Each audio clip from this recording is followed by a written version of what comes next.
नमस्कार दोस्तों, world affairs with Piyush में आपका स्वागत है और आप सभी को आज ढेरों शुभकामनाएं, बहुत बहुत मुबारकबाद।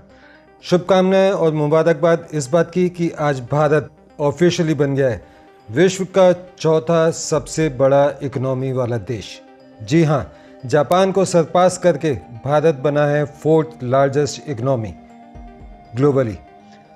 इस समय भारत की जो इकोनॉमी मार्केट वैल्यू है वो है $4 ट्रिलियन, 4 ट्रिलियन पॉइंट 187, जबकि जापान की है 4 ट्रिलियन पॉइंट 186। और जो ये पॉइंट्स में थोड़ा सा मार्जिन है, हम इसको लगातार बढ़ाएंगे क्योंकि हमारा टारगेट है, हमारी सरकार का टारगेट है कि अगले 2.5-3 साल में 3rd नंबर पर हम अपने देश को ले जा सकें। तो ये एक बहुत बड़ी न्यूज़ है, बहुत खुशखबरी वाली न्यूज़ है और मैं चाहता था कि इस टॉपिक पर आपको पर्सनली सबको शुभकामनाएं दूं, मुबारकबाद दूं, क्योंकि ऐसा दिन बहुत कम नसीब होता है, बहुत कम सोचने में आता है। जब 2014 में मोदी गवर्नमेंट बनी थी, उसके बाद मोदी जी ने कहना शुरू कर दिया था कि हम भारत को 5 ट्रिलियन इकोनॉमी का देश बनाएंगे। मुझे याद है उसके बाद जब 2019 में इलेक्शन होने वाले थे, उस समय राहुल गांधी अपने इलेक्शन कैंपेन में बहुत हल्ला मचाते थे, कहाँ है वो $5 ट्रिलियन की इकोनॉमी, कहाँ है, बन गया। और मेक इन इंडिया का, मेड इन इंडिया का बहुत मजाक उड़ा रहे थे। लेकिन ये कोई ऐसे जादू की छड़ी तो है नहीं कि घुमाया और बन गए।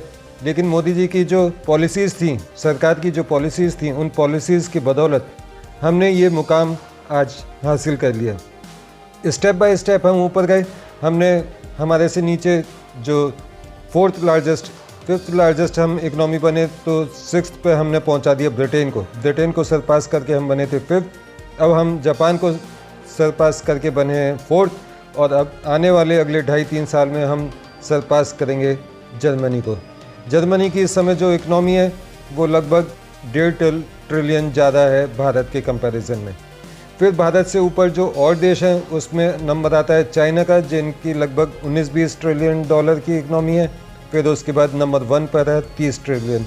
तो 30 ट्रिलियन या हम 20 ट्रिलियन का सपना तो अभी नहीं देख रहे हैं, लेकिन हमारे देश का सपना है कि सबसे पहले तो जर्मनी को ही ओवरटेक किया जाए, मतलब ओवरकम किया जाए, उससे आगे निकला जाए, देश को तीसरे नंबर पर लेकर जाया जाए। उसके बाद फिर हमारा कंपटीशन शुरू होता है चाइना से।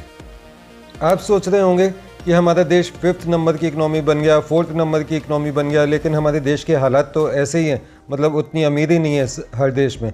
जबकि अगर हम जापान से कंपैरिजन करें तो जापान में लगभग $25,000 उनकी पर कैपिटा इनकम है, जबकि भारत में सिर्फ ₹1,500 पर कैपिटा इनकम है। तो ये डिफरेंस इतना क्यों है, जबकि भारत तो जापान को ओवरटेक कर गया? उसका सबसे बड़ा रीज़न है पॉपुलेशन। जापान की पॉपुलेशन सिर्फ कुछ लाखों करोड़ में है, और जबकि भारत की 140 करोड़ यानी कि 1.5 अरब लगभग। तो इतनी पॉपुलेशन में इतना बड़ा अमाउंट को हम जब डिस्ट्रीब्यूट करते हैं तो वो पर कैपिटा में कम हो जाता है। मैं आपको एक छोटा सा एग्जांपल देके बताने की, समझाने की कोशिश करता हूँ इस बात को, कि मान लीजिए एक फैमिली है, उसके घर में हस्बैंड वाइफ और एक बच्चा है, और एक फैमिली है, उसके घर में हस्बैंड वाइफ और 10 बच्चे हैं।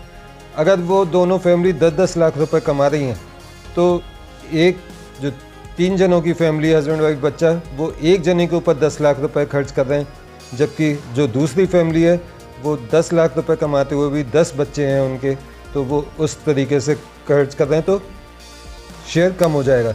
ठीक वही कंडीशन इंडिया की है। इंडिया के पास 10 बच्चे हैं और जापान के पास 1।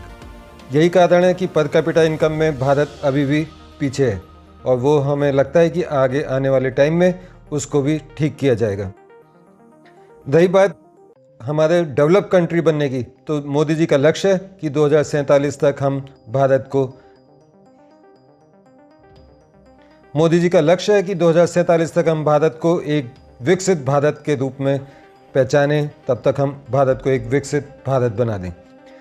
हमें उम्मीद है कि ऐसा ज़रूर होगा, और यही मेरी दुआएं हैं भगवान से भी कि भारत को जल्दी से जल्दी तरक्की के रास्ते पे, खुशियों के रास्ते पे 140 करोड़ आवाम को खुशी मिले, उनकी तरक्की हो, व्यापार चले, सब कुछ आगे बढ़े, सब स्वस्थ रहें, कुशल रहें, यही मेरी कामना है।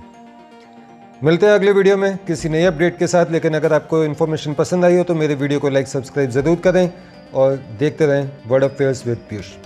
नमस्कार, जय हिंद।